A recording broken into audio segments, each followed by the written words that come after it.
स्वागत है आपका कॉमर्स वाणी में। आज हम सकल कुल आय में से कटौतियाँ नामक जो चैप्टर है उसमें से कटौतियों के बारे में चर्चा करेंगे कि कौन सी कटौती में किस प्रकार के भुगतान को शामिल किया जाता है या संबंधित कटौती में कौन से नियम लागू होते हैं। तो सबसे पहले देखते हैं एटीसी। एटीसी के लिए आपकी कटौती की अधिकतम सीमा है वो 1,50,000 रुपये तय की हुई है और यह वेस्टी व एचयूएफ करदाता को अलाउ है। एचयूएफ का मतलब है हिंदू अनडिवाइडेड फैमिली, हिंदू अविभाजित परिवार। जीवन बीमा, स्थगित वार्षिकी, भविष्य निधि और कुछ समतांशों या ऋण पत्रों में अभिदान करने के संबंध में ये छूट मिलती है। इनके नामों के अलावा अगर हम देखें तो कटौती के योग्य अन्य भुगतान है पीपीएफ खाते में अंशदान, राष्ट्रीय बचत पत्र अष्टम निर्गमन का क्रय, यूलिप 1971 में अंशदान, बच्चों की ट्यूशन फीस का, किसी अनुसूचित बैंक में 5 वर्ष या अधिक अवधि के लिए जमा राशि हेतु, वरिष्ठ नागरिक बचत योजना 2004 में राशि जमा हो तो, या इसी धारा में और कोई अमाउंट जो निर्धारित किया गया हो इस कटौती के लिए, तो उन सबको शामिल किया जाता है। मुख्य रूप से हम इसे यूँ समझ सकते हैं कि कर्मचारी का विभिन्न प्रकार की निर्धारित जो सरकारी योजनाएं हैं उनमें पैसा जमा किया जाता है तो एटीसी की छूट मिलती है। वार्षिकी नगद नहीं होनी चाहिए, इस बात का थोड़ा सा विशेष ध्यान रखा जाता है।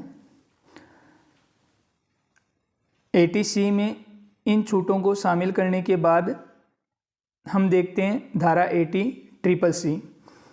करदाता द्वारा पेंशन कोष में अंशदान के संबंध में यह कटौती दी जाती है। यह पेंशन कोष LIC का हो सकता है या अन्य किसी बीमाकर्ता के संबंध में पेंशन कोष हो सकता है जिसकी अधिकतम सीमा 1,50,000 रुपये तय की गई है।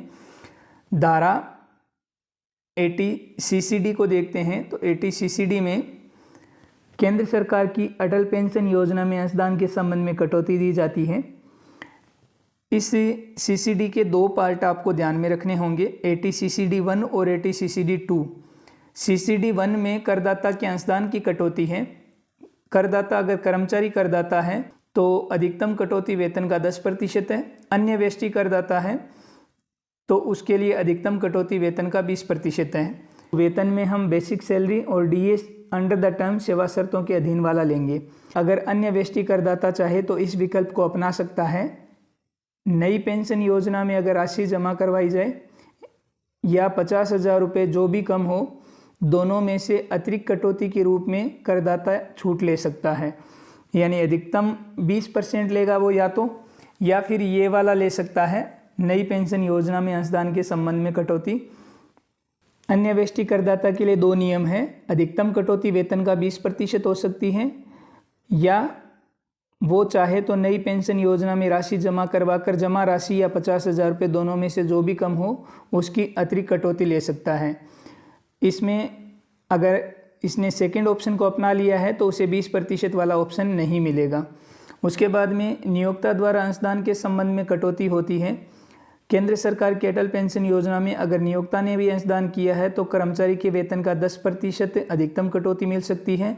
अगर नियोक्ता सरकार है तो कर्मचारी के वेतन का 14% तक अधिकतम कटौती मिल सकती है। और उसके बाद में आपको धारा 80CCE की छूट का ध्यान रखना है। 80CCE असल में कोई अलग से धारा नहीं है, बल्कि 80CCE में हम ऊपर जो धाराएं आई है 80C, 80CCC, 80CCD, 80CCD 1 पूरा और 80CCD 1 में ये भी ध्यान रखना है ये पॉइंट इंक्लूड नहीं होता है। 80CCD 1 के हिस्से को लेते समय इस पॉइंट को इंक्लूड नहीं करना है। अगर आप 80CCE की धारा को देखते हैं तो इस पॉइंट को छोड़कर और 80CCD 2 को छोड़कर 80C, 80CCC और 80CCD के योग को अधिकतम 1,50,000 तक ही ले सकते हैं। यानी पर्सनल भी इनकी छूट 1,50,000 है और इनको सामूहिक रूप से भी 1,50,000 छूट में दिया जा सकता है। 2 अतिरिक्त कटौती लिए जा सकती है अन्य व्यष्टि करदाता के लिए 50,000 वाली कटौती है और ये नियोक्ता के अंशदान के संबंध में अधिकतम कटौती और है वेतन का 10 या 14% CCD 2 में। इनको हम 1,50,000 के अलावा छूट में शामिल करते हैं। आगे जो धाराएं हैं उनके संबंध में हम नेक्स्ट वीडियो में चर्चा करेंगे। आज के लिए इस वीडियो में इतना ही शामिल करेंगे। कॉमर्स वाणी में जुड़े रहने के लिए बहुत बहुत धन्यवाद। चैनल पर नए हैं तो चैनल सब्सक्राइब जरूर करें।